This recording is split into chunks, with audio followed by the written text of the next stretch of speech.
Hi. So, more awkward angles webcam video. And I decided just to make a small little video since I'm a little dolled up, as you might be able to tell because of the curly hair thing that's going on. Yeah. But, so I shall be making videos.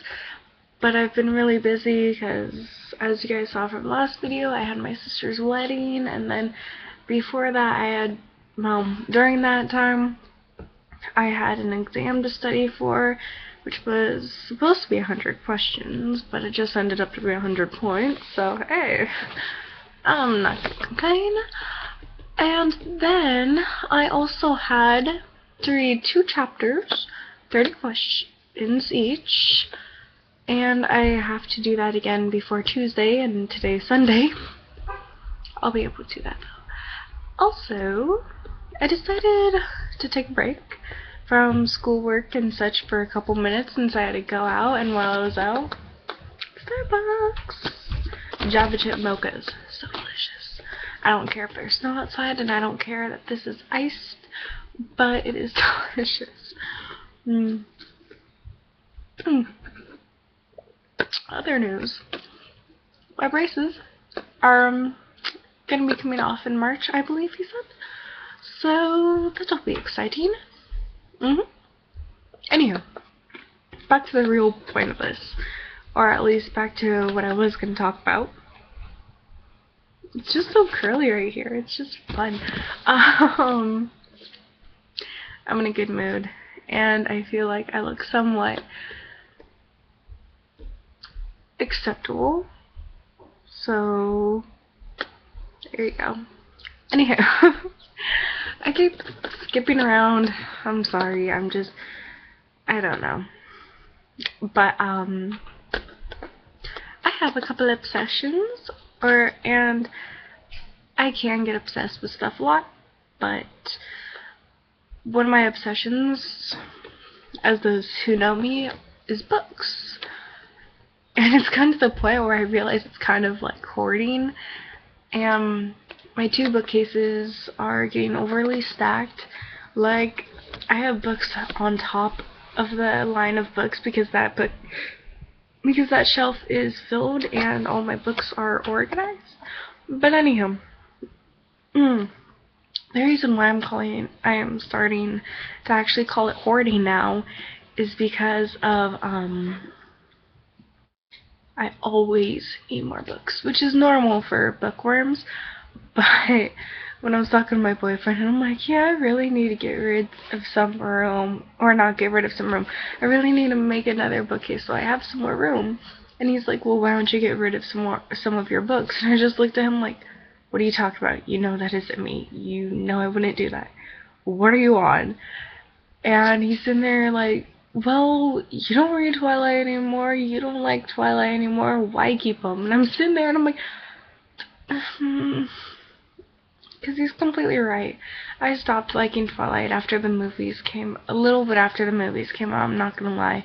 The first 2, maybe 3 times that I saw Twilight in theaters, I liked it because, like, I didn't start picking things out about the movie. I'm just like, oh my god, they made it into a movie, yay!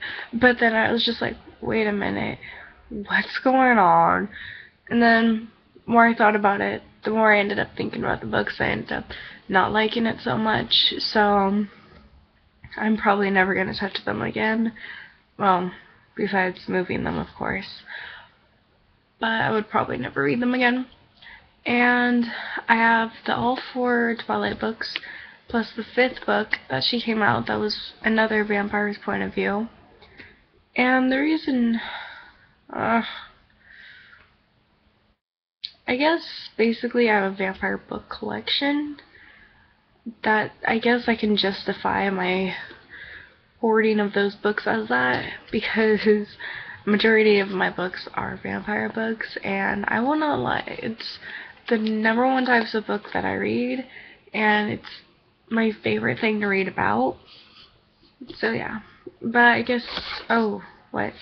My screen just went black. I guess my computer is like, shut up. But, I guess the reason why I kind of want to keep them is because when I did like the books, it became kind of part of my freshman year, sophomore year. How long ago did I like them?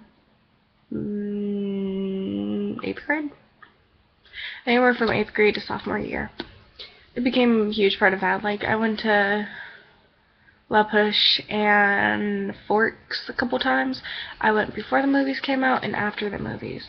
Before the movies, it was really awesome. It was a really quiet town. I actually made friends with someone because me and who did I take first? I think this guy named Austin. Yeah, because whenever we played Jeffree Star, we were blasting Jeffree Star in the parking lot while my mom went into one of the stores, and these people that were sitting in the car in front of us were all dancing to it, jamming out to it, and that was hilarious. But there's always memories like that go along with the book. And then, like, when I went to Forks after Twilight came out, Twilight everywhere. It is insane, and I liked it before. Like, yeah, you can go ahead and leave all your stuff up. Apparently, at La Push, there's this one person that calls herself the real werewolf, and people take pictures with her and blah blah blah, but people, they gotta do what they gotta do. And apparently now, if you go to the sheriff's station, you can call any of the guys there Charlie, and they'll go ahead and talk to you, and I'm just sitting there like, that's a little overkill. Yeah. And for those of you that also don't know, because who would know about this, if you go up there now, apparently, they have places that you can go to, like, oh, look at Bella's truck, look at the Swan house, look at the Collins house, and of course this stuff isn't real. I mean, the movies were like filmed in Oregon. I don't know if all of them were. I mean, I don't know if like every place that they went to were filmed in Oregon, but I know at some point it was, but you can tell. Yeah, I've seen these movies more than I would like to admit to. Well, not really. Under 5 times, maybe 5 times, that max, because of how I used to like them. But anyhow, at the scene where he spins his car, where he's rescuing Bella from those group of guys, and he spins his car around to like make a really sexy exit. Sexy.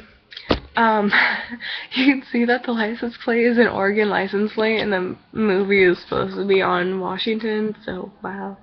And I made this video a little too long. Oops. Is there anything else I'm gonna talk about? I don't think so.